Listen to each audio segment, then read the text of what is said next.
lurus tadi, yang kita nampak di bahagian fizikal ikan, itu kita panggil phenotype. Okay. Phenotype ni adalah ciri-ciri luaran yang terhasil akibat daripada jin punya penonjolan. Okay. Dalam kes ni, phenotype ni ada dua. Saya sentuh dua ni, pergi dalam sikit sebab saya ada tanya Cik Adib. Saya kata, boleh tak saya nak dapat gambaran apakah isu-isu dan persoalan yang biasanya ditanya oleh breeder. So, saya nak sentuh ini.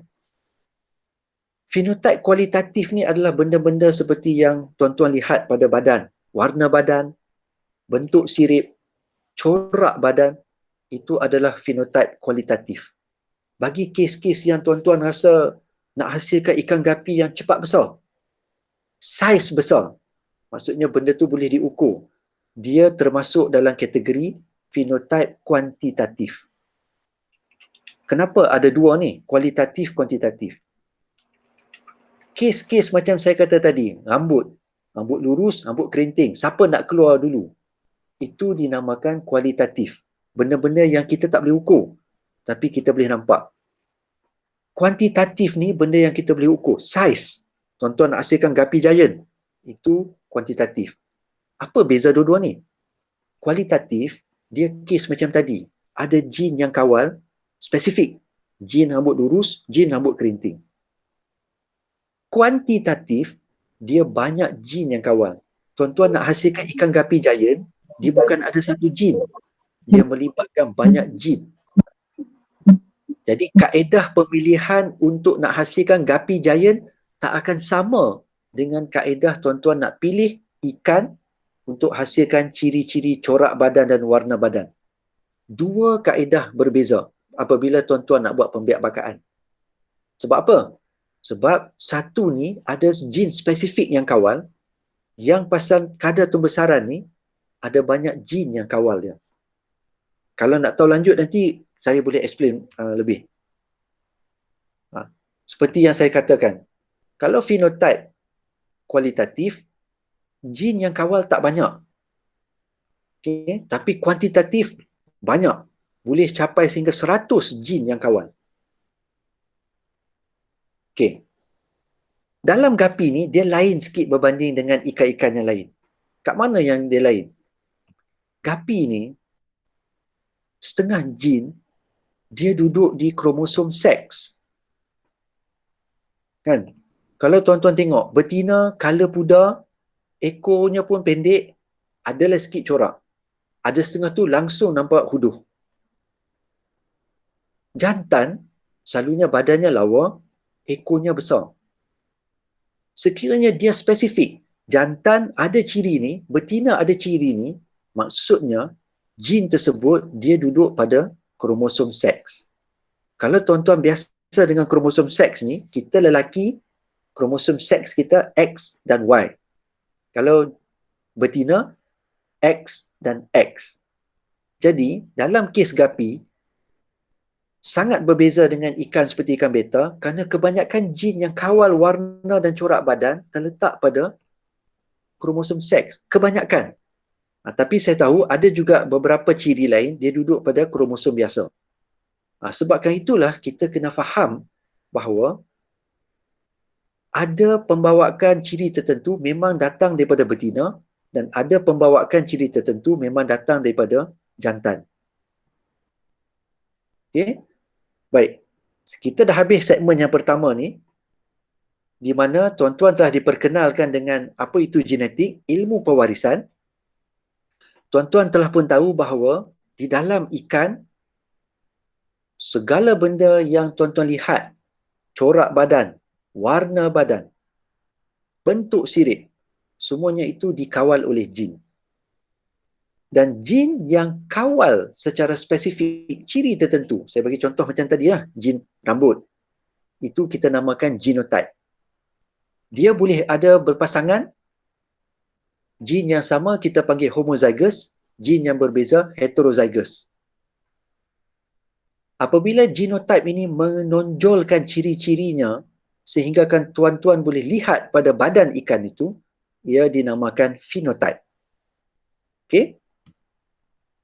So genotype jin yang mengawal sifat fizikal sesuatu ciri, phenotype sifat yang ditonjolkan oleh sesuatu jin.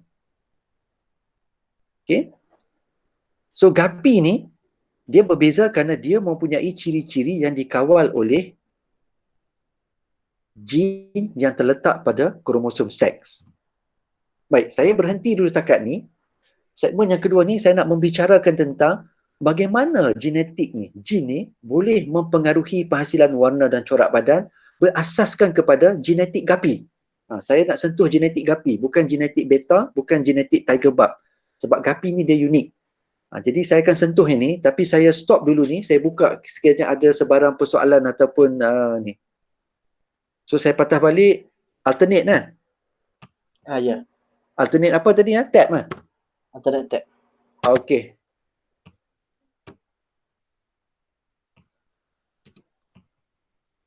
Sekarang ni Cik Adik nampak saya tak? Belum. Belum lah, saya stop presenting lah kot.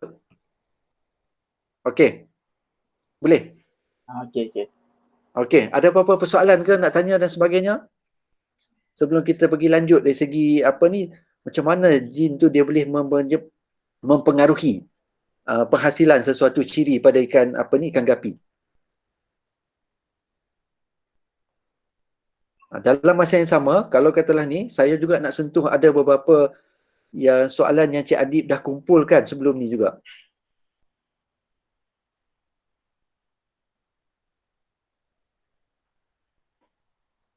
Setakat ni okey ke penerangan? Boleh faham ke?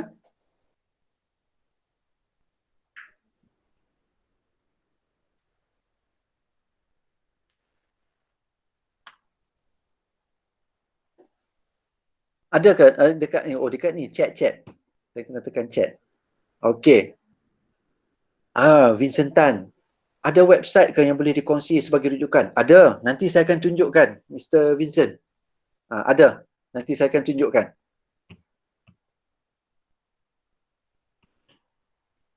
Okey. Okey, Kimi, nak share link untuk ulang kaji, link mana ni? Kalau nota nanti saya rasa Cik Adib akan edarkan kan? Saya dah nota dalam. Dah edar. Okey. Website ni saya bagi, buku pun ada.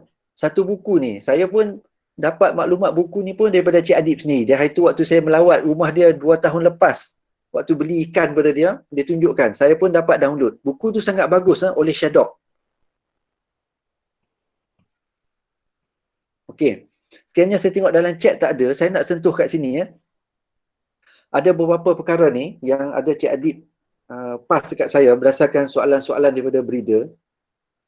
Baik, antara beberapa benda ni saya sentuh dulu beberapa ni. Baik. Kualiti. Ada yang kata kualiti ni saiz badan, saiz finish, warna atau corak merosot selepas beberapa generasi. Okey. Saya nak berkongsi dengan tuan-tuan yang ini bila saya sendiri buat pada ikan gapi yang saya beli dulu dan juga berdasarkan kajian saya pada ikan-ikan yang lain.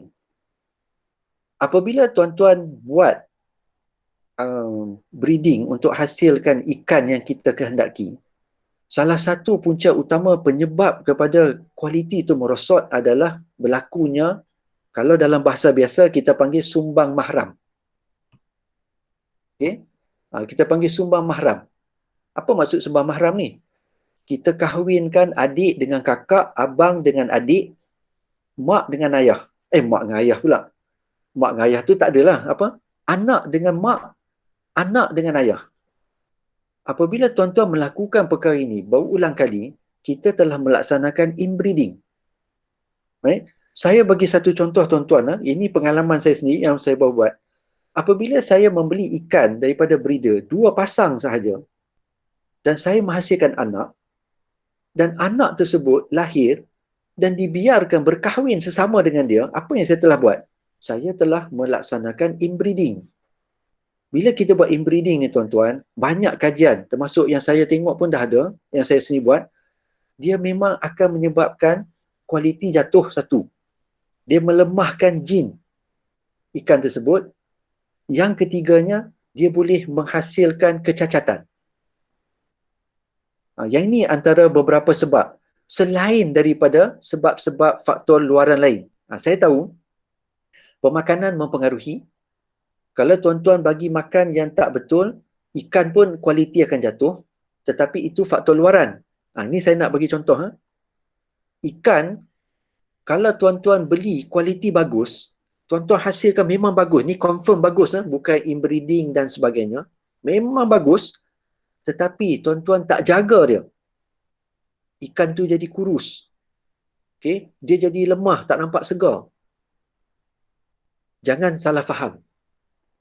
Ikan tu asalnya telah pun mempunyai genetik yang bagus. Hanya disebabkan persekitaran. Air, water quality tak bagus. Pemakanan yang tak sempurna menyebabkan dia kurus, dia stres. Tetapi jin bagi sesuatu warna dia tu, dia masih ada. Sekiranya tuan-tuan breed ikan tu, dia masih akan menghasilkan, mewariskan ciri tersebut. Yang itu tu tuan-tuan kena clear, jangan salah faham. Yang ni kalau kes di mana tuan-tuan hasilkan sendiri. Kalau tuan-tuan beli daripada breeder lain, tiba-tiba ikan tu kecut, yang itu kita tak tahu apa yang dihasilkan oleh pihak sana. Tapi kalau tuan-tuan hasilkan sendiri, tiba-tiba benda ni boleh berlaku. Saya bagi contoh. Buat, hasilkan, tiba-tiba water quality tak bagus ke, dia kena serang penyakit, akibatnya colornya pudar. Tapi tuan-tuan tahu, tuan-tuan dah kawal dia punya line, dia punya baka. Jadi, ikan tersebut, walaupun kita nampak kurang kualiti, jin yang ada pada dia tu masih lagi wujud dan boleh diwariskan. Itu yang pentingnya tuan-tuan kena tahu asal-usul ikan tuan-tuan. Tapi salah satu faktornya adalah disebabkan oleh inbreeding. Saya sendiri alami bila saya tengok ikan saya pun dah semakin kecil. Kenapa? Dah entah berapa generasi, adik, kakak, abang, mak, ayah semuanya breed sesama sendiri. Kerana saya bermula dengan 2 pasangan sahaja. Yang saya dapat anak banyak sekarang ni, ada dalam 200-300 setelah 3 tahun ni, semuanya berasal daripada 2 pasang. So yang ini antara satu faktor dari segi perspektif genetik. Okey. Yang keduanya ni, induk mana yang lebih mempengaruhi kualiti genetik? Jantan atau betina? Persoalan ni saya akan rungkaikan nanti segmen kedua. Sebenarnya dua-dua. Yang penting tuan-tuan kena tahu mana satu jin yang betina kawal, mana satu jin yang jantan yang kawal. Dalam banyak kajian sebenarnya untuk gapi ni dah banyak dilaksanakan. Dan kita boleh kata untung kerana kajian-kajian ini diterbitkan dan kita boleh tahu dia punya susu galur. Jadi ada, saya nak tunjuk nanti contoh. Saya buat contoh tadi ni bersandarkan kepada soalan yang kedua ni lah yang Cik Adik bagi. Saya akan tunjuk bagaimana betina pun boleh mempengaruhi penghasilan sesuatu ciri pada ikan gapi. Okey, kualiti air, diet persekitaran mempengaruhi genetik atau tidak? Kalau dari segi warna, tuan-tuan, tadi saya sentuh, kita ada fenotype kualitatif, iaitu fenotype yang boleh kita lihat pada badan, warna, corak. Satu lagi fenotype kuantitatif. Fenotype yang boleh kita ukur, contohnya kadar tumbesaran. Kalau kualitatif, bila tuan-tuan lihat dia terpancar fizikalnya, maksudnya jin dia ada. Sekiranya jin ni ada, macam saya kata tadi, sekiranya kualiti air jatuh dan sebagainya menyebabkan warnanya jadi pudar, dia tak akan jejaskan jin tersebut. Jin tersebut hanya macam kurang berfungsi, misalnya saya bagi contoh. Tetapi dia masih ada, dia boleh diwariskan. Kalau untuk kes tumbesaran, yes, banyak jin mempengaruhi dia. Bila ada water quality yang tak bagus, ikan tu akan terpengaruh. Dia akan jadi lambat besar. Tetapi tuan-tuan, saya nak beritahu, sekiranya tuan-tuan telah memilih ikan yang memang mempunyai ciri cepat besar, faktor persekitaran tu hanya menyebabkan dia jadi lambat besar. Tetapi, dia masih ada ciri cepat besar. Saya bagi satu contoh, tuan-tuan. Yang ni kalau siapa yang buat pada ikan tilapia, ikan makan. Untuk ikan makan, biasanya kita buat ni untuk nak dapatkan bakar cepat besar. Bakar cepat besar ni dia dikawal oleh beratus jin. Sekarang saintis telah ada kajian di mana dia boleh kenal pasti. Kalau ada hadir jin tertentu, contoh X, Y, Z, ikan ni pasti cepat besar. Kalau dia buat analisa DNA, dia tengok bahawa ikan tu tak ada jin X, Y, Z, ikan ni memang akan lambat besar. Jadi tuan-tuan, bagi kes yang saya kata tadi, ada sahaja jin X, Y, Z memang akan cepat besar. Kalau kes macam tu, bakar tu, kalaulah disebabkan salah bagi makan ke, water quality tak bagus ke, menyebabkan dia lambat besar, sebenarnya dia lambat besar disebabkan persekitaran. Tetapi ikan ni masih ada ciri cepat besar. Kalau tuan-tuan pilih dia, dan tuan-tuan biak, tuan-tuan masih boleh menghasilkan waris yang mempunyai bakar cepat besar. Dia hanya nampak lambat disebabkan faktor pemakanan dan persekitaran. Tapi kalau kes yang di mana saya kata tadi, jin XYZ tak wujud dalam badan dia, maksudnya dia dah memang bakar lambat besar. Yang ini, kalau diletak sekali dalam kolam dengan ikan yang cepat besar, dan kebetulan water quality jatuh menyebabkan yang cepat besar pun jadi lambat besar, kalau tuan-tuan pilih juga yang saya kata tadi, jin XYZ tak wujud ni, memang dia akan wariskan lambat besar. Yang tu adalah bagaimana dia mempengaruhi. Dia mempengaruhi genetik dari segi pada ketika tersebut. Pewarisan dia tak pengaruh. Okey. Saya nak bagi contoh macam ni ya, tuan-tuan. Kita manusia. Kalau tuan-tuan makan daging, daging tu protein kan. Tuan-tuan makan daging, bila masuk ke dalam perut, kita ada enzim. Enzim yang nak mencernakan protein akan dikeluarkan. Maksud jin yang kawal enzim untuk mencernakan protein akan dirembeskan. Sebab dia dah tahu badan kita ada masuk daging. Kalau badan kita masuk nasi, jin yang kawal karbohidrat, enzim untuk mencerna karbohidrat pula akan bertindak balas. Okey? Kalau kita tak makan nasi, jin untuk karbohidrat tidak akan dikeluarkan. Yang ni yang saya maksudkan, bila dalam ikan, apabila ikan tu dia terpengaruh oleh faktor persekitaran, pengaruh tu dia mempengaruhi jin pada waktu ketika tersebut. Tetapi jin untuk dia nak cepat besar, masih ada dan boleh diwariskan. Yang tu yang saya kata, adakah kualiti air semua ni mempengaruhi genetik? Ya, dia mempengaruhi pada ketika itu. Tapi kalau untuk pewarisan, sekiranya dia ada, dia akan tetap diwariskan. Satu lagi saya nak bagi contoh jelas begini, manipulasi persekitaran. Saya ambil contoh kes tadi ya. Tuan-tuan ada rambut lurus. Tuan-tuan rambut lurus kerana mak tuan-tuan rambut lurus, ayah tuan-tuan rambut lurus. Jadi mereka berkahwin, dapat tuan-tuan.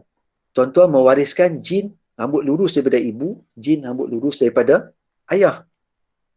Sekarang ni tuan-tuan membesar, tuan-tuan kata tuan-tuan tak suka rambut lurus. Tuan-tuan nak buat rambut kerinting. Apa tuan-tuan buat? Tuan-tuan pergi ke salon kecantikan, minta dia jadikan rambut tuan-tuan kerinting. Okay? Nah, bila dia jadikan sedemikian, orang tengok tuan-tuan rambut kerinting. Tuan-tuan telah melaksanakan manipulasi. Tetapi, maklumat genetik dalam tuan-tuan mempunyai jin rambut lurus. Jadi, kalaulah kata tuan-tuan berkahwin dengan perempuan lain yang berambut lurus, tuan-tuan punya anak tidak akan dapat rambut kerinting. Yang ni yang saya kata, pengaruh persekitaran ni, dia boleh pengaruh kita secara luaran, tetapi kalau dalaman kita tu masih begitu, dia tak akan wariskan benda yang kita nampak di luar disebabkan kita buat manipulasi. Okey, satu lagi ni, tahap kesuburan induk betina berkaitan genetik. Tahap kesuburan induk betina ni, kalau kita kata subur, dia lebih kepada prestasi pembiakan. Maksudnya, survival anak tu tinggi, Okay. Tahap kesihatan anak tu lebih baik. Sebab untuk nak bagi betina tu subur, kita kena jaga pemakanan. Makanan tu mesti mengandungi protein, lipid, supaya lipid tersebut pergi kepada yolka telur. Sebab anak tersebut waktu dia baru lahir, dia ada egg yolk. So, apa sahaja yang kita bagi kepada induk untuk makan, benda tu akan tersimpan di dalam kantung telur. Dan dia akan menjadi nutrien kepada anak ikan. Jadi, kalaulah tuan-tuan nakkan betina tu subur, jagalah pemakanan. Tapi, kesuburan yang satu lagi ni, yang boleh mempengaruhi berkaitan genetik ni, sekiranya tuan-tuan tak jaga baka. Tuan-tuan punya induk adalah inbreed. Induk yang terhasil daripada kacukan sesama sendiri. Tuan-tuan ada sepasang, dapat anak 40 ekor. Dalam 40 ekor ni, tuan-tuan kacuk sesama sendiri, dapat pula anak generasi yang kedua. Anak generasi yang kedua ni, sebenarnya berpunca asal daripada sepasang sahaja. Apabila tuan-tuan buat sedemikian, jagalah kualiti makanan yang baik sekalipun, dia akan tetap membawa kecenderungan menghasilkan benih-benih yang cacat. Dia mungkin nampak subur, tapi secara genetiknya dia boleh terpengaruh. Okay? Yang kelima, ada 9 ni, saya pergi yang kelima. 4 lagi ni saya pergi seterusnya. Nak dapat jantan lagi banyak. Okey, boleh tak saya nak tahu? Tuan-tuan ada masalah tak mendapat betina lebih banyak sewaktu musim tengkujuh? Kalau gapi, sebab saya tak biasa sangat dengan gapi kalau musim tengkujuh ni. Tuan-tuan punya prestasi pembiakan ikan tuan-tuan tu, kalau buat breeding pada musim tengkujuh biasanya dapat apa? Banyak jantan ke banyak betina?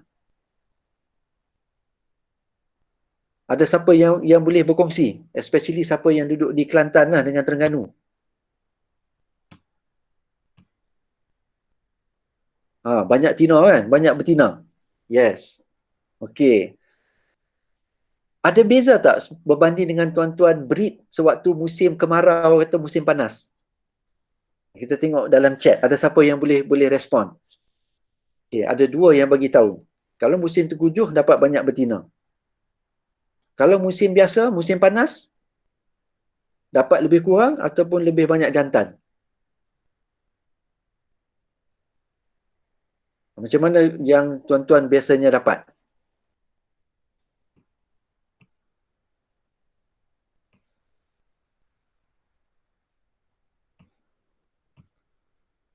Okey. Saya kongsikan. Okey. Musim panas, jantan banyak. Saya nak berkongsi. Saya ada buat kajian dulu. Tahun 2009. Sekarang dia 11 tahun. Saya buat kajian. Ini pun berdasarkan maklumat saya dapat daripada penternak. Pada ikan laga, ikan beta, mereka dapati sewaktu musim tengkujuh, mereka benih yang terhasil banyaknya betina. So, saya bersama pelajar saya, kita buat kajian kawalan suhu. Suhu panas, suhu sejuk. Kita buat ni pada ikan laga. Ikan laga ni bila dia lahir, kita simpan dalam bilik aircon. Sebab kita nak bagi suhu sama macam musim tengkujuh. So, kita kekalkan suhu bilik tu dalam 24 darjah Celsius. Satu lagi kelompok, kita kekalkan dia pada suhu 30 darjah Celsius. Pakai heater.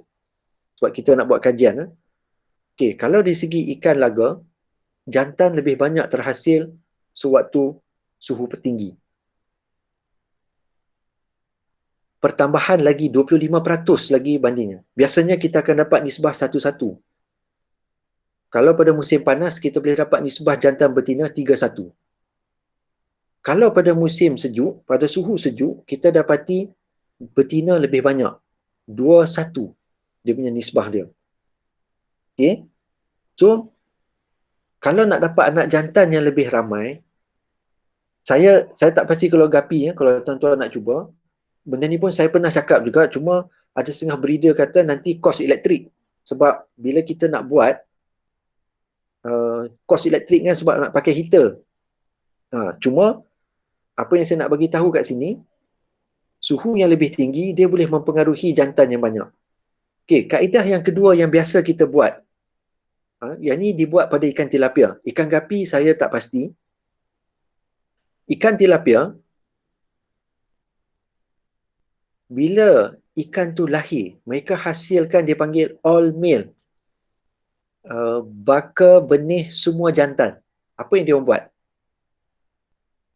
Mereka rawat dengan hormon. Selepas daripada benih tilapia fry tu boleh makan, mereka bancuh pellet yang ada hormon, bagi makan, dan mereka boleh dapat peratusan antara 95 ke 100% semua benih tersebut jantan. Okay? So, kalaulah kata salah satu kaedah adalah hormon.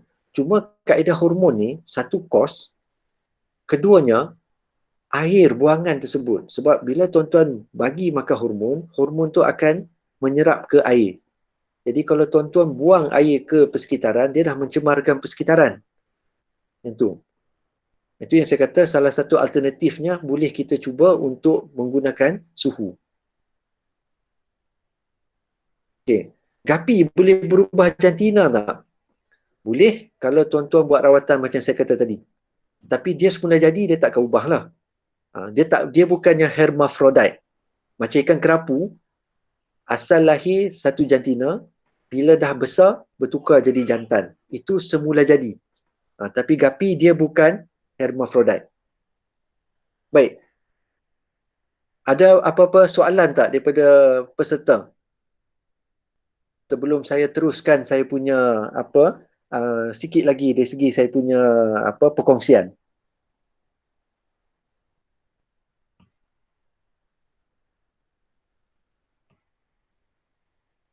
Okey. Kalau tak ada, saya sambung sikit lagi ni, dan kita bincang lagi.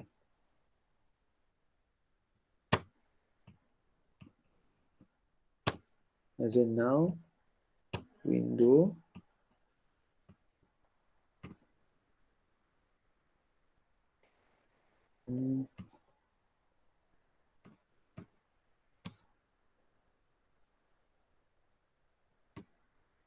Mana bahan PowerPoint? Oh, okey. Saya tekan ni. Alternate tab mana?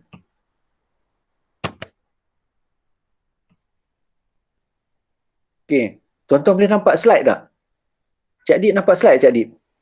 Belum lagi, tak keluar lagi. Belum lagi ya, tak keluar lagi. Tak mau present. Okey, present. Dekat saya pula tak ada, bila saya tekan present window dia tak ada PowerPoint.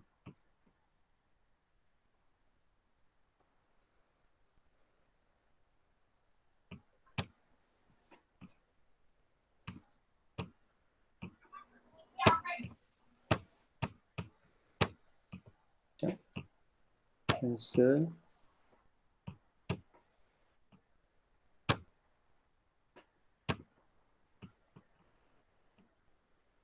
Window.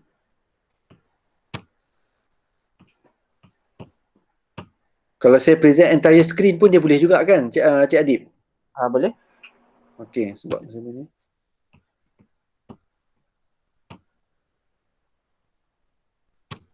Okey, sekarang nampak tak slide PowerPoint?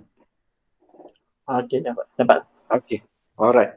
Baik, saya nak sambung kat sini ya. Sekarang ni kita pergi dengan lebih mendalam sikit berkaitan dengan pengaruh genetik dalam penghasilan warna dan corak badan bagi ikan gapi. Baik. Bila tuan-tuan tengok pada satu ikan ni, kadang-kala kita nampak ikan ni dia bentuknya sama, tetapi dalamnya tak sama. Ada kalanya, corak ni, dia boleh dipengaruhi oleh sepasang jin. Macam kes tadilah, jin rambut. Nama ada kerinting atau lurus. Tetapi ada juga kes di mana, corak ni, dia dikawal oleh 2-3 pasangan jin. Contoh, saya bagi contoh. Kalau rambut kerinting, dia kena ada jin A, B, C, baru dapat kerinting. Atau satu je, jin rambut kerinting. Ada sahaja, dia keluar. So, dia boleh ada dua ni.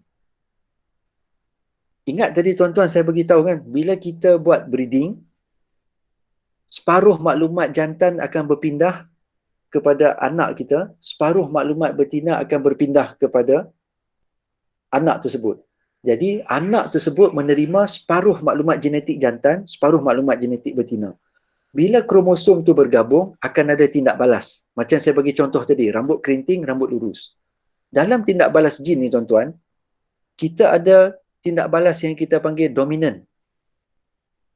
Kita ada tindak balas yang kita panggil additif. Additif ni bermaksud kerinting berjumpa dengan rambut lurus, dia tak keluar rambut kerinting, dia tak keluar rambut lurus. Masing-masing sama kuat, dia keluar color lain. Dia keluar rambut Mi Maggie, rambut beralun. So yang itu adalah kita panggil additif. Tindak balas dua ciri ikan, saya panggil ciri A dan ciri B, menghasilkan ciri C. Kalau tuan-tuan buat breeding, cross, dapat macam tu, maksudnya tindak balas tersebut adalah tindak balas additif. Dominan ni, macam kes tadi, kerinting dengan rambut lurus. Sekiranya rambut lurus tu lebih kuat, tuan-tuan kacukkan, tuan-tuan akan dapat rambut lurus. Jadi saya bagi contoh macam tadi, tuan-tuan ada strain A, kacuk dengan B, tiba-tiba yang keluar semuanya color ikut strain A. Jadi tuan-tuan dah boleh kata ini tindak balas dominan. Namun tuan-tuan kena ingat, sama kes macam tadi, jin rambut lurus, jin rambut kerinting. Bila dia masuk, rambut lurus akan ditonjolkan. Tetapi dalam badan dia, dia dah ada rambut lurus punya jin dengan rambut kerinting. Dia tak pure. Luaran saja yang pure. Itulah sebabnya, ada kalanya kita nampak ikan warna sama. Kawan kita pun ada, kita pun ada. Tapi bila kita cross dapat lain, dia cross dapat lain. Sebab dalaman dia berbeza. Okey. Bila tuan-tuan nanti saya tunjukkan rujukan untuk tuan-tuan rujuk, ini adalah penamaan macam mana dia diberi pada ikan gapi. Kalau kita tengok pada ikan yang biasa, genotype asas ya. Okay. Kalau kita tengok pada genotype yang asas, kita akan panggil A besar, A besar. Kan? Ataupun A besar, A kecil. Itu sahaja. Tapi bagi ikan gapi, kita tahu bahawa dia dikawal oleh seks kromosom jantan dan betina. Maka dia punya penamaan bukan sekadar kita tulis A besar, A besar, A besar, A kecil. Kita kena tulis kromosom seksnya. Kalau kes betina, X, X.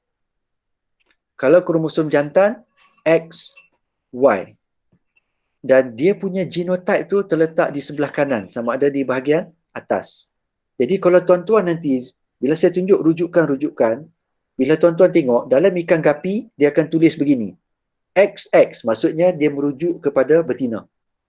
Dan di sebelah kanannya pula adalah dia punya jenis genotype-nya. Okay?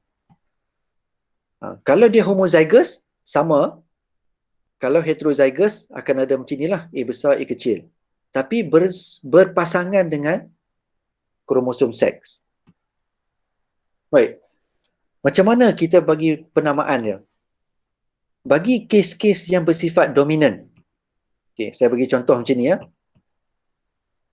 Kalaulah sifat dominan itu dikawal oleh betina. Ini saya kata tadi itu persoalan tanya. Adakah semuanya ada tak dikawal oleh betina ataupun jantan? Ada. Kalau ciri tersebut dikawal oleh betina sahaja, ni saya bagi contoh, jin S. Saya bagi contoh. S huruf besar ni merujuk pada dominan. Y, dia tak bawa langsung ciri tersebut. Maka kita tak letak huruf di pada dia. Kalau tuan-tuan baca di mana-mana rujukan, tuan-tuan jumpa begini. X, ada jin S, Y kosong. Itu menunjukkan kawalan jin tersebut adalah pada kromosom betina. Kalau betina, dia akan keluar macam ni. XS, XS. Sebab kita dah tahu bahawa dia adalah dikawal oleh kromosom seks betina. Tuan-tuan akan jumpa biasanya dia akan tulis huruf tu di atas ataupun huruf ni di bawah. Okey, bagi yang resesif, maksudnya yang geng-geng yang bukan dominan, dia akan biasanya ditulis pada huruf kecil. Dia tak tulis huruf S besar, huruf S kecil. Yang ini saya letak italic dan saya underline tu supaya nak bezakan, supaya takut nanti tuan-tuan keliru. Kan, mana satu besar, mana satu kecil. Okey. Bagi kes di mana tuan-tuan jumpa genotype tu dikawal pada kromosom Y, tuan-tuan akan nampak begini. X-nya kosong, tak ada apa. Tapi pada Y-nya ada huruf. Jadi bila tuan-tuan tengok ni, tuan-tuan dah boleh anggap maklumat genetik bagi ciri tersebut hanya dikawal oleh kromosom seks jantan. Betina tak sumbang apa-apa. Okay? Kalau dominan, dia akan ada huruf besar. Kalau resesif, dia akan ada huruf kecil. Sebabkan dia ada dominan dan resesif, warnanya pun akan berbeza. Okey. Kalau dia dikawal oleh kedua-duanya, maksudnya dia tak kisah. Sebab apa? Pada jantan pun ada, betina pun ada. Tuan-tuan akan dapat lihat dia akan tulis begini. Okey. Kromosom seks X ada gene S, kromosom seks Y ada gene S. Kalau yang resesif pun akan sama. Kromosom seks S ada huruf kecil S, kromosom seks Y ada huruf kecil S. Betina, oh saya salah tulis ni, nanti kena adjust. Yang ni X, saya salah terlupa nak adjust ni. Nanti saya perbetul balik Cik Adib, saya bagi balik. Yang ni sebenarnya X. Oh, saya perbetul Ustaz. Sebab dia betina. Salah copy paste ni. Okey. So tuan-tuan akan lihat. Kalau tuan-tuan lihat, bila dia bagi penamaan pada X pun ada gene, pada Y pun ada gene, ini menunjukkan tak ada kawalan oleh jantan dan betina. Dia boleh datang pada mana-mana. Okey, ni saya nak tunjukkan satu contoh.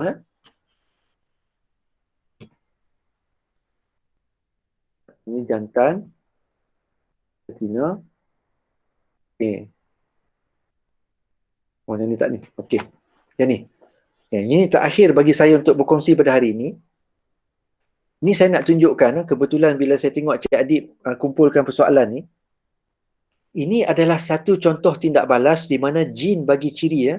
Saya bagi contoh, siapa yang biasa tengok sunset ni, sunset mikarif, yang dikawal oleh jin yang terdapat pada kromosom seks betina. Dia bila dia dominan, dia ada huruf besar S. Dan warna kan kalau tengok sunset ni warna oranye.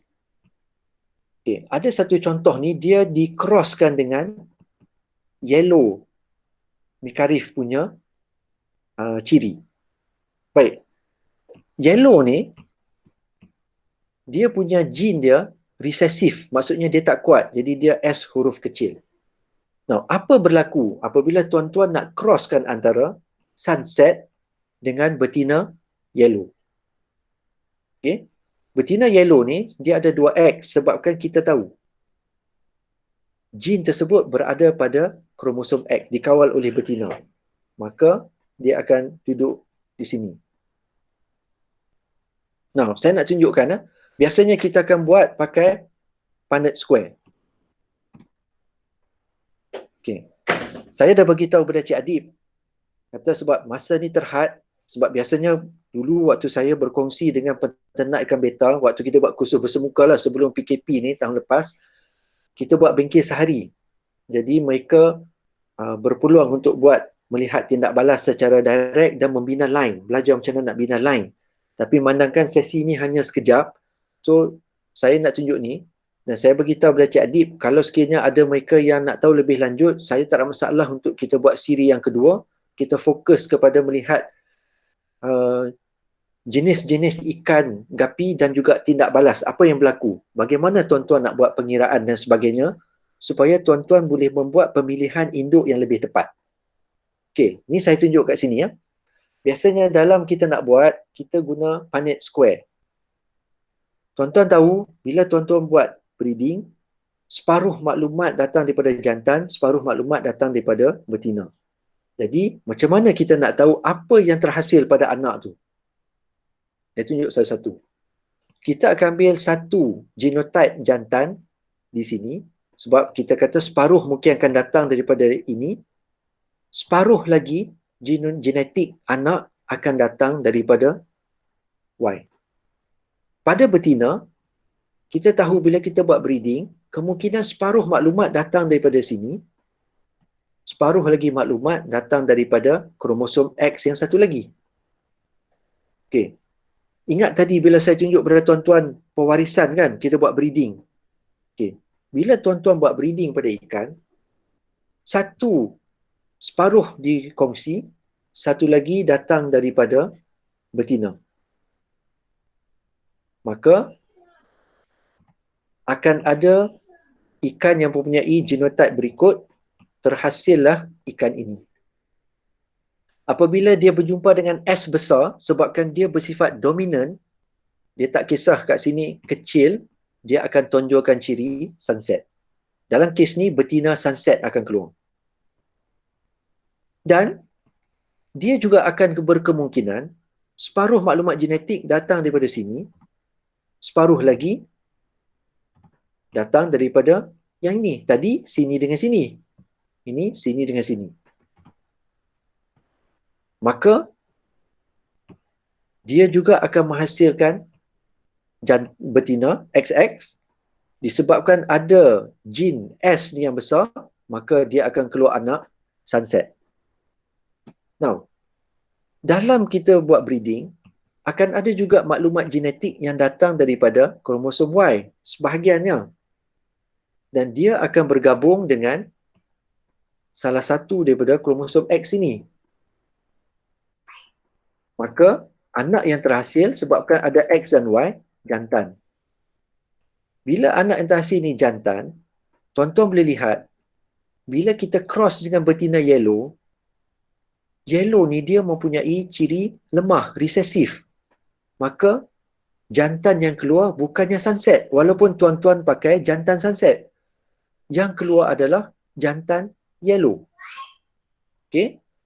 Dan ada juga kemungkinan separuh daripadanya datang daripada sini dan separuh lagi maklumat betina yang sini, kromosom ni akan bercantum. Maka yang akan keluar juga adalah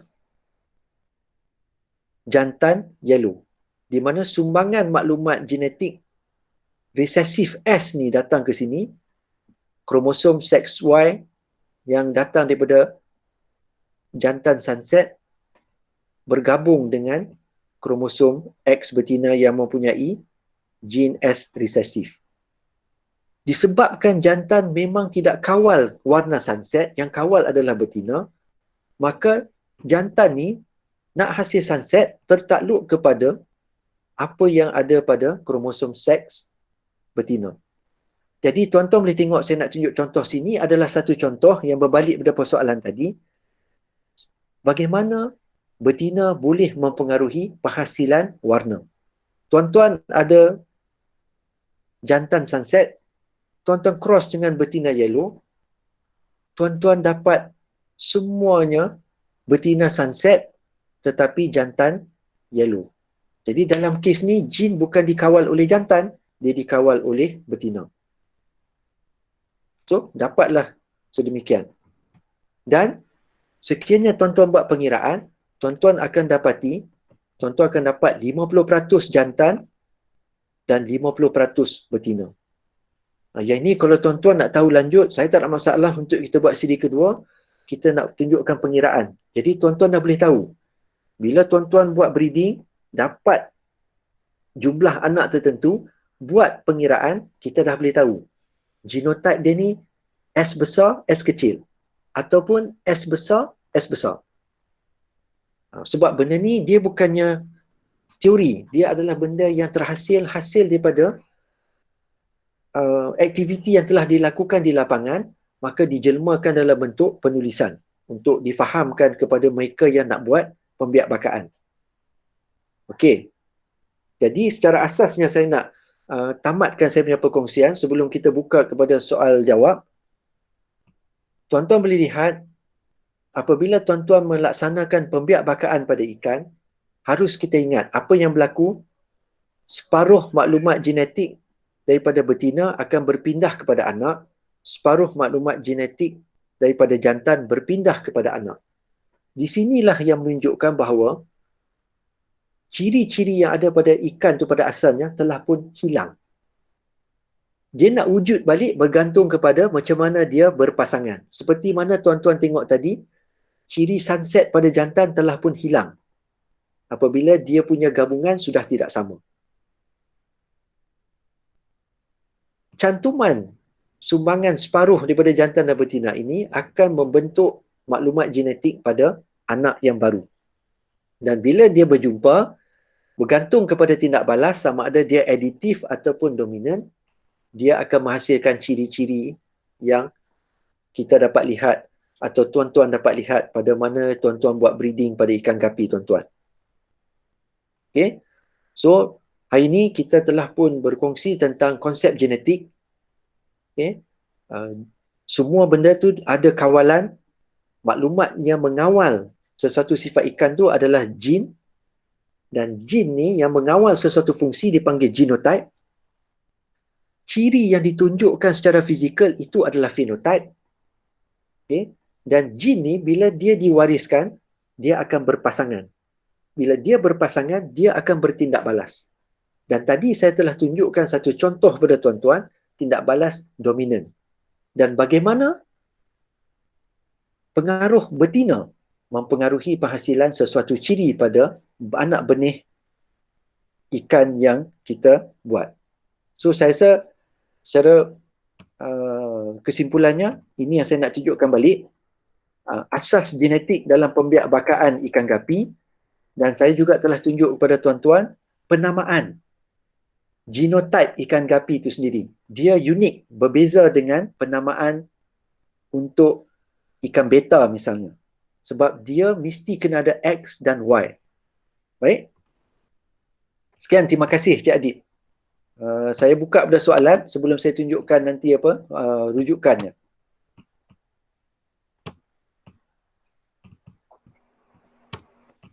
Stop sharing.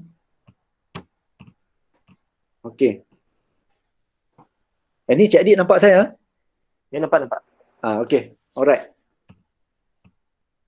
So saya buka kalau ada sebarang persoalan dan sebagainya. Kalau tak ada, saya sambung lagi ada 3 soalan ikut yang ditanya. Yang Cik Adib bagi ni.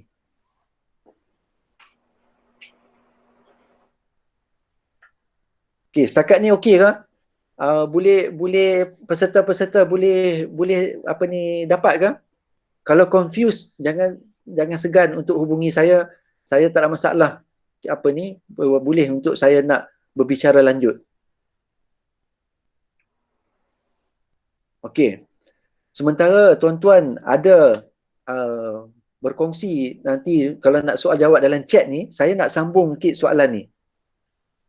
Okey, ada 3 soalan lagi. Bagaimana membelaikan gapi secara mas, secara besar-besaran lah, tetapi kualiti tak merosot? Okey. Cik Adib boleh berkongsi dengan saya tak? Kalau biasanya Cik Adib buat macam mana? Sebelum saya nak bagi jawapan. Saya biasanya kalau saya beli secara emas ni, mana ikan yang ada ciri-ciri yang saya tak nak, saya akan keluarkan daripada tank community tu. Keluarkan dari tank community tu. Ya. Okey. Lain benda tu, yang simpan banyak-banyak tu? Kadang-kadang ada certain strain tu memang saya ada stock breeding yang saya buat untuk mana kita buat berustok dia. Saya hasilkan dan saya mana kita ingat betul-betul dia punya apa ciri induk, apa ciri yang dinasti. Yang dibuat secara banyak tu memang kalau ada masalah pada mereka yang untuk mass production tu, saya restart balik lah pakai yang stock breeding. Okey. Baik. Saya nak tambah pada apa yang apa ni Cik Adib buat lah. Benda tu betul. Okey. Bila kita nak buat emas ni, dari mereka yang bertanya ni, bila kita nak restock, saya nak sarankan jangan restock daripada satu atau dua pasang. Kalau tuan-tuan boleh dapat, tuan-tuan sewaktu membina line tu, bila tuan-tuan nak buat stocking untuk emas ni, saya nak sarankan tuan-tuan buat daripada beberapa pasang. Jadi satu ciri ni, tuan-tuan dah ada penghasilan benih daripada 3 atau 4 pasang. Sebab apa? Sebab kalau tuan-tuan buat, saya yang baru ni saya sengaja buat tu sebab saya nak tengok 3 tahun apa jadi dekat ikan. Kes macam tadi lah. Bila tuan-tuan buat, hasil daripada sepasang, anak banyak, lepas tu tuan-tuan pakai anak tu untuk hasilkan lagi, dia akan menggalakkan inbreeding. Okey, inbreeding ni, okey kalau tuan-tuan nak buat, sekiranya tuan-tuan nak membina stok untuk tuan-tuan nak kacuk. Bukan untuk nak buat stok pada ciri tersebut untuk jualan. Saya bagi contoh tadilah. A nak cross dengan B nak dapat C. Ciri C ni hanya boleh dapat sekiranya tuan-tuan crosskan gapi A dengan gapi B. Dapatlah gapi C. Kalau macam ni, simpanlah stok gapi A dan gapi B. Setiap kali nak hasil gapi C, cross. Dalam kita nak cross ni, tak ada masalah kalau benda ni ada berlaku inbreeding. Sebab kita bukannya hasil anak C yang inbreed. Anak C tu memang sentiasa terhasil daripada crossing strain A dan strain B. Tapi kalau nak buat emas ni, itulah saya sarankan, simpan, hasilkan emas tu daripada beberapa pasang. Jangan daripada satu pasang. Kalau tidak, nanti dia akan hasilkan inbreed. Okey. Faktor makanan. Okey, saya pergi ni lah. Chat. Saya lupa nak scroll bawah punya ada. Okey, suhu yang sesuai untuk panas tadi tu berapa? Betina yang banyak. Okey. Yang ini saya buat ni pada ikan beta. Kalau ikan beta, kami dapati 29 dan ke atas boleh hasilkan jantan yang lebih banyak. Untuk gapi ni, saya tak pernah buat. Mungkin tuan-tuan boleh cuba. Boleh cuba. Kita nak buat bersama pun boleh. Maksud saya boleh bantu dari segi nak sarankan set up-nya semuanya. Lepas tu kita boleh tengok nanti hasilnya. Tapi setahu saya 29 ke atas. Kalau musim tengkujuh ni suhu boleh jatuh, kalau di Terengganu saya pernah sukat musim tengkujuh boleh jatuh sehingga 23 dan 22 darjah Celsius. Kalau hujan berterusan sampai 3-4 hari. Dan musim panas saya pernah juga buat di mana kita letak air tu di hatchery, dedahkan pada air, dia boleh naik sehingga 32 darjah Celsius. Ini tak pakai heater ni semula jadi. Jadi saya beranggapan sekiranya kita buat secara semula jadi di tengah panas, maksudnya ikan tu kalau 30 darjah Celsius masih lagi okey. Okey. Albino ni berlaku apabila tidak ada ciri dominan. Kadang-kadang ni saya bagi, ni salah satu contoh lah. Ada kalanya bila tuan-tuan buat breeding yang berterusan secara inbreeding, kita sebenarnya menyebabkan jin-jin yang dominan tu makin lama terhapus. Bila dominan terhapus, yang resesif akan keluar. Saya nak bagi contoh mudah. Tuan-tuan pernah pergi mesyuarat tak? Apa tuan-tuan buat kalau tuan-tuan pergi mesyuarat, orang yang bercakap tu, dia asyik bercakap je, tak nak langsung dengar tuan-tuan bercakap. Tuan-tuan ada idea. Tuan-tuan punya idea lagi bernas. Tapi sebabkan ada sangat orang yang dominan, tuan-tuan duduk diam je kan? Cuba kalau orang tu tak datang mesyuarat. Pengurusi pula jenis neutral, orang tu tak datang mesyuarat, tuan-tuan akan banyak bercakap kan? Sebab apa? Sebab dia tak ada. Sama kes macam ikan tuan-tuan. Bila tuan-tuan buat breeding, dan kita buat inbreeding, kita melemahkan certain jin yang dominan, menyebabkan setengah jin yang resesif akan terkeluar. Dan albino ni antaranya adalah disebabkan tidak ada yang dominan, maka resesif tu terhasil. Yang keduanya boleh terhasil disebabkan mutasi. Ada juga. Saya dulu pernah buat pada ikan, dipanggil ikan tiger barb. Bila saya buat breeding pada tiger barb, pernah satu ketika saya menghasilkan ikan tiger barb yang transparent. Colornya color kemerahan, pink, nampak perut dan sebagainya. Itu dia termutasi. Bukan sengaja dimutasikan. Tapi bila kita dah buat, kemungkinan ada yang inbreed dan permindahan genetik sewaktu kita buat breeding tu ada berlaku kerosakan, maka dia jadi mutasi. Yang itu pun antara perkara yang boleh berlaku yang menyebabkan adanya albino. Okey, cara nak kekalkan kualiti silang antara batch. Macam saya katalah, kalau tuan-tuan nak kekalkan kualiti silang ni, tuan-tuan kena ada banyak pair. Tuan-tuan tak boleh bergantung kepada satu atau dua pair. Tuan-tuan simpan rekod. Contoh, kalau saya bersama dengan tuan-tuan ni macam yang selalu saya buat kursus yang beta tu, boleh saya conteng, tapi mungkin akan datang ni saya ni bila saya dah mahir nak pakai apa ni kongsi dengan ni. Tuan-tuan ada 4 pasang misalnya, tuan-tuan simpan 4 pasang dalam strain tu. Setiap kali tuan-tuan nak buat selepas 2 generasi ke, tuan-tuan cross. Okey.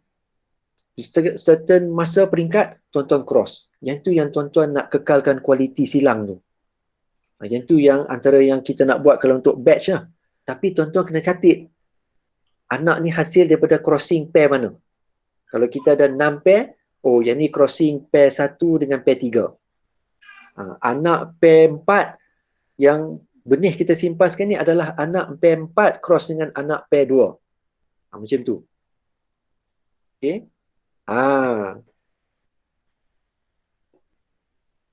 Genetik gapi dari seller A mempunyai genetik yang sama dengan seller B. Tak semestinya. Itu tadi saya dah tunjuk macam tadi ya. Saya bagi contoh balik yang rambut kerinting. Kalau tindak balas ikan tu dominan tuan-tuan, saya bagi contoh yang tadi yang tu kalau tuan-tuan ingat. Ibu rambut lurus, ayah rambut kerinting. Tapi jin rambut lurus lebih dominan. Bila mak dengan ayah tuan-tuan berkahwin, dapat tuan-tuan rambut lurus. Tapi genetik tuan-tuan, satu maklumat daripada ibu rambut lurus, satu maklumat rambut kerinting. Tuan-tuan telah ada heterozygous.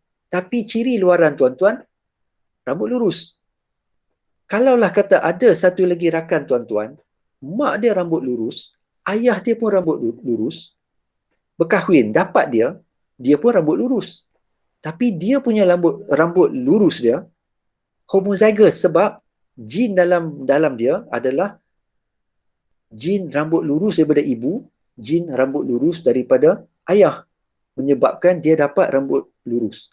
Tuan-tuan, rambut lurus, tetapi jin yang ada dalam diri tuan-tuan, satu bahagiannya rambut lurus, satu bahagian rambut kerinting. Orang yang tengok tuan-tuan dengan kawan tuan-tuan, nampak sama, rambut lurus. Tetapi genetik dalamnya berbeza. Yang itu tu, bagi kes-kes tindak balas dominan. So, ada kemungkinan tak sama. Itu sebabnya saya selalu sarankan, sekiranya tuan-tuan beli ikan, kalau boleh tanya breeder tu, yang ni asal usulnya apa? Kalau contohnya dia kata, yang ni pure strain, memang asal daripada ni, okey lah. Tapi kalau tuan-tuan pergi kedai aquarium, tuan-tuan beli, kita tak tahu kan. Sebab tokek yang jual kat kedai pun, dia pun tak tanya breeder yang dia ambil ikan tu. Okey.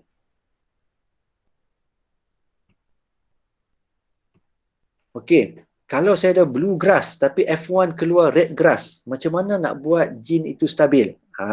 Okey. Ini saya kata, soalan ni, kalau tuan-tuan kata nak lanjut, saya tak ada masalah untuk kita buat sesi yang kedua. Yang ni saya akan terangkan secara detail. F1, kita ada blue grass. Semua keluar red grass ke? Kalau semua keluar red grass, itu menunjukkan blue grass tu dia tak pure. Kalau kita nak stabilkan semula, kita kena faham bagaimana blue grass itu terhasil. Macam tadilah saya tunjuk. Sunset cross dengan yellow. Keluar betina sunset, jantan yellow. Kalau tuan-tuan tahu tindak balas jin, tuan-tuan dah boleh tahu dah induk mana nak beli lepas ni, color apa. Yang tu saya kata, kita kena tengok balik. Siapa yang dominan? Blue grass ke red grass? Kalau saya tengok sini, red grass ni keluar, dia tak keluar blue grass. ada kemungkinan salah satu induk tu dia bawaan sama ada betina atau jantan. Dia contohlah. So bila ada sedemikian, itu yang sebabnya bila tuan-tuan cross tadi, sama kes yang saya tunjuk tadi, dia tak keluar dah color tersebut. Okay. Yang ni, Cik Iqbal, kalau ada lanjut, hubungi saya. Nanti saya explain lanjut tentang benda ni. Okay. Adakah ikan betina yang mengalami perubahan hormon kepada jantan dapat menjadi induk jantan yang baik? Yang ni, wallahualam. Sebab apa saya kata wallahualam? Saya dah buat kajian. Tahun lepas saya buat kajian pada student saya, bukan pada dia, saya tak bagi hormon pada dia. Saya buat bersama dengan student saya pada ikan tilapia. Kita nak tukarkan jantan ikan tilapia kepada betina. Okay. Kalau tuan-tuan tak faham ni, tak apa. Matlamat saya adalah kita nak hasilkan berjantan yang bertukar menjadi betina dan dia ada telur dan dia boleh mengawan. Tetapi sebabkan dia jantan, kromosom dia adalah XY. Ada sebabnya saya nak buat manipulasi kromosom. Kita dah buat kajian, ada setengah bertukar sepenuhnya, ada setengah tak bertukar sepenuhnya. Maksud saya tak bertukar ni begini. Dia tak dapat gonad yang baik. Itu yang saya kata, kalau tuan-tuan ada buat penukaran, berkemungkinan besar ada setengah induk yang terhasil tu, kualitinya untuk nak buat induk tak bagus. Tapi kalau untuk jualan, okey. Katalah tuan-tuan kata nak hasilkan banyak jantan sebab jantan tu color dia menarik. Tuan-tuan tukarkan dengan tujuan untuk jualan, bagi saya tak masalah. Tapi kalau untuk buat breeding, akan ada kemungkinan jantan tersebut, dia jadi jantan tetapi dia punya organ pembiakan dia tidak berfungsi dengan baik. Tapi tu saya kata wallahualam sebab saya tak pernah buat pada ikan gapi. Cuma saya buat ni berkongsi berdasarkan kajian yang saya buat pada ikan tilapia. Bila saya nak arahkan penukaran ikan tilapia jantan menjadi betina.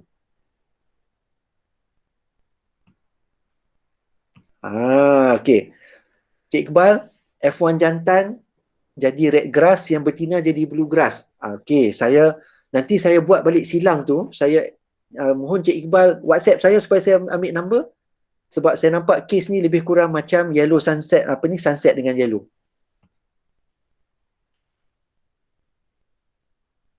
Nanti saya cuba lakarkan dan saya tunjukkan. Okey, saya nak pergi ni. Faktor makanan, pellet, live food, adakah mempengaruhi tempoh kematangan? Of course. Tapi saya bukan pakar makanan. Saya boleh rujuk balik dengan rakan saya, Dr. Nodiana ke ataupun Dr. Nadiah pun boleh kalau tuan-tuan nak tanya. Memang faktor makanan mempengaruhi tempoh kematangan. Dan kadar pemberian pun boleh mempengaruhi. Okey, bagaimana nak hasilkan gapi yang super size? Okey. Ni saya cerita secara konsep. Gapi saiz besar ni tuan-tuan, dia adalah fenotype kuantitatif. Maksudnya dia dikawal oleh banyak jin. Kalau tuan-tuan nak hasilkan, saya nak pakai konsep seperti mana yang saya juga ada buat kajian menghasilkan ikan cepat besar. Bila tuan-tuan hasilkan ikan, dengan syarat tuan-tuan pastikan keadaan ikan tersebut berada dalam kualiti parameter air dan pemberian makanan yang sama. Jangan tuan-tuan buat nak hasilkan ikan cepat besar, pecah kepada 3 tangki, yang ni amonia tinggi, yang ni pula suhu tak berapa stabil, satu lagi pH pula tak kena. Macam saya kata tadi, fenotype kuantitatif dia dipengaruhi oleh persekitaran. Kalau tuan-tuan nak tahu siapa yang cepat besar, bila tuan-tuan tengah buat ujian, testing tu, sebab nak buat pemilihan, tuan-tuan kena pastikan parameter air dan pemakanan sama. Kalau tuan-tuan dah bagi makan yang sama, kualiti air yang sama, maka tidak ada perbezaan di segi parameter persekitaran. Parameter persekitaran kiranya sama. Bila sama, siapa yang cepat besar, itu disebabkan ada jin yang bantu dia cepat besar. Bukan jin afrit kan? Jin maksudnya apa? Genetik dalam badannya. So, ambil ikan tu, asingkan. Begitulah juga antara jantan dan juga betina. Kebanyakan orang yang kenapa dia jadi salah ataupun dia tak dapat nak pilih, sebab dia kurang faham bahawa bila kita sebut tentang tubesaran, dia adalah fenotipe kuantitatif yang dikawal oleh banyak jin dan dipengaruhi oleh persekitaran. Itulah sebabnya. Jadi ada kalanya antara tangki itu dia tak pastikan parameter sama, jadi dia akan tersalah pilih ikan. Yang tu yang saya nak sarankan. Sebab saya tak pernah buat pada gapi, tapi pada tilapia semuanya tu dah biasa. Pastikan parameter sama, makanan jumlah yang sama, tuan-tuan buat, nampak saja yang besar, asingkan. Yang tu sahaja. Sebab gapi ni saya rasa lagi mudah kan. Maksud saya mudah ni macam ni. Kalau keli, susah. Keli ni, ada kalanya dia cannibalism. Dia makan sesama sendiri. Kadang-kadang dia besar bukan sebab dia ada jin yang bantu dia cepat besar. Sebab kan dia kuat makan. Tapi gapi ni saya rasa dia bukan cannibalisme. So tuan-tuan boleh buat macam tu. Okey?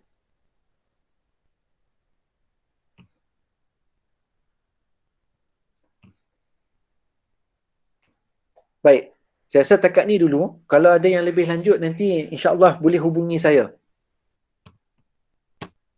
Okey, Cik Adib, saya serahkan balik kepada Cik Adib. Okey, terima kasih kepada terima kasih Dr. Shah di atas pembentangan dan juga perkongsian berkenaan dengan asas genetik ikan gapi, yang mana saya rasa untuk setengah daripada rakan-rakan yang menjadi forum hari ini, benda ni adalah satu ilmu yang sangat baru untuk mereka. Dan sedangkan saya sendiri yang pernah buat pembacaan sikit pun kadang tengok benda ni masih lagi ada serta-serta tempat yang kita kadang keliru.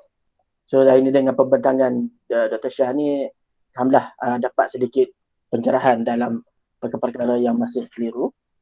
So berkenaan dengan cadangan Dr. Shah tadi untuk kita buat siri seterusnya, kita akan pertimbangkan nanti. Mungkin kalau kita buat pun paling awal selepas pertengahan sekitar 2 minggu selepas raya lah. Ya. Tarikh tu. Nanti kita akan cuba plan untuk siri yang seterusnya lah. Sebab Cik Adib, minta maaf Cik Adib. Satu, saya terlupa sebab tadi ada Stephen Koo minta rujukan. Saya akan pass kepada Cik Adib, minta Cik Adib edarkan, boleh ke? Boleh. Okey. Alright. Okey, nanti jika ada siri selanjutnya nanti berkenaan dengan topik genetik lagi, kita akan maklumkan dalam sebaran dalam grup WhatsApp ataupun melalui page Persatuan Gapi Kelantan di Facebook. So sekali lagi saya ucapkan terima kasih kepada Dr. Syahriza daripada UMT di atas perkongsian pada hari ini, juga kepada rakan-rakan semua yang telah sudi meluangkan masa untuk bersama dengan kita semua pada pagi ini. So sehingga berjumpa lagi, saya dengan ini mengucapkan ribuan terima kasih kepada semua. Assalamualaikum warahmatullahi wabarakatuh dan selamat sejahtera. Okey, waalaikumsalam. Terima kasih semua. Mohon maaf kalau ada apa-apa salah dan silap atau kekurangan di pihak saya.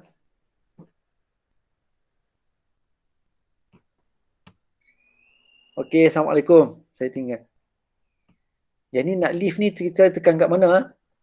Kita tekan ada butang ganggang warna merah. Oh ni. Okey, baik. Terima kasih sebab saya first time dia pakai Google Meet. Tak ada masalah. Okey, Cik Adib, terima kasih. Assalamualaikum. Selamat puasa, selamat berbuka, selamat Hari Raya. Selamat Hari Raya juga.